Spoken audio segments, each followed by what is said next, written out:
1928, Eugène Fraissinet, ingénieur des ponts, dépose un brevet sur le béton précontraint. C'est une avancée extraordinaire sur le plan du béton qui est en train de se développer depuis plusieurs années. Donc, on est passé du béton, ensuite béton armé et maintenant le béton précontraint. On va démarrer la leçon par quelque chose un petit peu d'anodin, à savoir demander aux élèves d'apporter des dictionnaires ou d'apporter des livres avec comment ils feraient pour déplacer ce qu'ils ont sur leur étagère.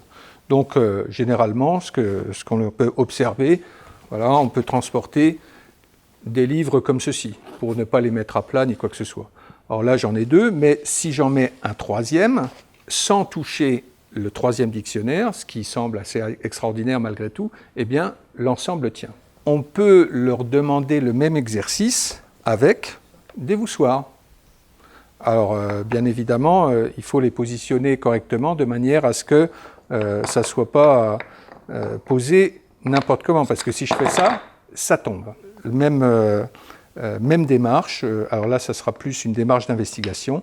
Il va s'agir d'avoir un gabarit de passage, d'avoir une portée. Alors, imaginons que ce soit de l'ordre de 30 cm ou un peu plus, et il va falloir imaginer de remplacer la main par un outil technologique qui permette cette avancée.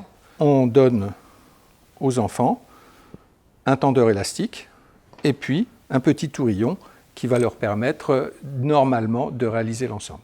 On passe au travers des trous. Des voussoirs. Alors cette manipulation, souvent les enfants mettent du temps à la trouver. C'est pas du tout évident. Ils ne pensent pas utiliser le trou, ils savent pas trop à quoi il sert. Et c'est vraiment une recherche. Voilà, là, je vais prendre 7 voussoirs, je pourrais en prendre plus. Ce qui représente la technologie encore actuelle de la précontrainte.